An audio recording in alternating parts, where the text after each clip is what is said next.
So I'm laying there wondering what to do and wondering if Daryl's alive or dead. Because when my camper door got thrown open, I thought it was a gunshot, so I thought maybe they killed Daryl.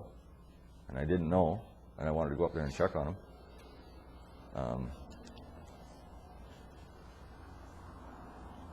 When I looked up at the new house, the sun was starting to come up and get light again. When I looked up at the top of my new house, it was all open on the top. I could see 2 police officers with binoculars standing on the top of my new house, searching my field. And having been out there all summer, building my house, I knew that they couldn't see me in the bush. They could only see to the bush line. And so I just laid there and watched. And after a while, I thought, well, I better go for help. I got to do something. Okay, yeah. And when I got up and I stepped on a twig, I heard them say, "There's something moving over there." So I stepped in behind another spruce tree, and I waited a couple minutes. And my field being flooded like that, I thought, well, heck with them. I'm getting out of here. And I started to run. Well, I could hear them run down the ladder, and then down the house in front of the bank in front of my house. And I thought, well, they're going to have to swim to get me, so I just kept running. And then I run 9 kilometers across country, and I had been cutting trails that summer, and I had hung a .22 caliber rifle in a tree upside down, and I had left shells there just in case of bears. So I headed for that, and when I got close to that, I could hear the water pump from the fire the previous night. And I thought, I got to be around people, so I started working my way across country towards the sound of the pump. And I swam 3 swamps, and I just got close, and the pump shut off. Well, by the time I got there, they had gone. So I went out to the Blackwater Road on this crossover trail that I know, and a logging truck was coming along. And as it come around the corner, I ran right out in front of it. And I was just bleeding everywhere. My toes were all broken. My feet were just torn to all to pieces. And I flagged him down. And when he stopped, I just ran around and jumped in the truck, and he said, "Don't shoot me." And I said, "I don't plan on shooting you at all." I said, "Just get me the heck out of here." And I just left the gun on the floor. So he took me out to the work site and then went into town. And I get to my mom's, and she was just in a panic because she hadn't heard. I guess Daryl had discovered my house had been shot up that morning at 10 o'clock. He went over there and seen it all shot up.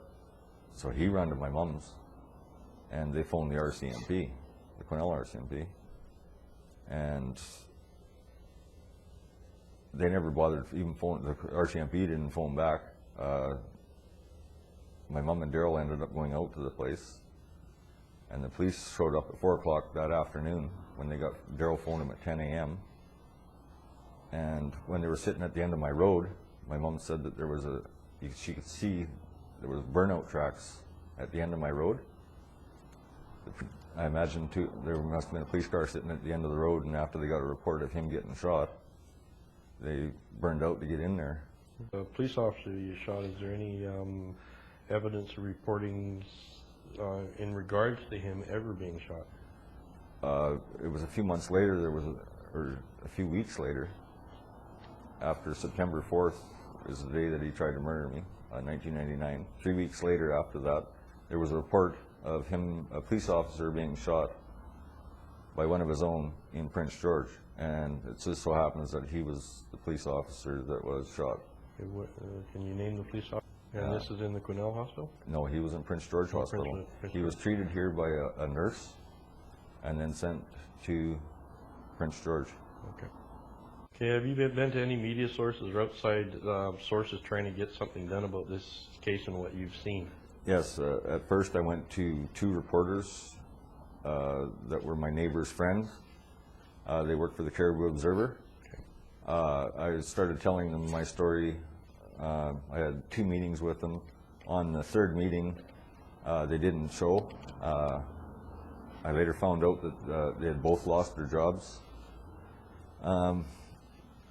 I sent letters to the Solicitor General, the Governor General, the Attorney General, the Prime Minister of Canada.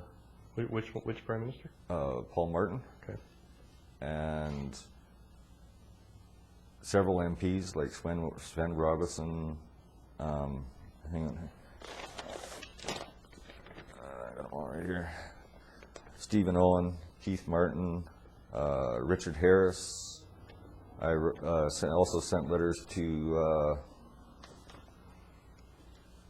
it was called a call for justice, and it was sent to CSIS, both the Ottawa and Burnaby branches. Justice Canada, who's the Solicitor General, Office of the Ethics Counselor, CBC Radio Toronto, the Ombudsman, Adrian Clarkson, the Governor General, Philip Mayfield, who's my MP. Was there any response from any of these people? I did receive some responses from some of them. My MP said that due to his job that he has no mandate over the RCMP. All of the responses I got back were negative, like nobody could help me. Why do you think that is the response that you got? I couldn't understand why that was the response I got back. I figured, well, somebody would be interested in knowing that a police officer was involved in several murders. And so I sent a second letter to Paul Martin with a sworn statement that was notarized by a notary republic in Quesnel, and I sent it registered mail, and I never received any answer back from that. I tried every avenue to get a federal investigation outside the RCMP started, and I had no luck. Weeks after I escaped them out there, the night they tried to murder me, I got on a bus and I went to Vancouver, and I talked to the head of major crimes down there, who is of the RCMP in right downtown Vancouver. His name was Philip. Where is it here? Patrick Phillips. And I made a video statement there, and I went into the police station and made a video statement in the police station. And I told him what I saw. When I told him what I saw, he sat there and cried and asked me all of these questions. I answered to everyone on video.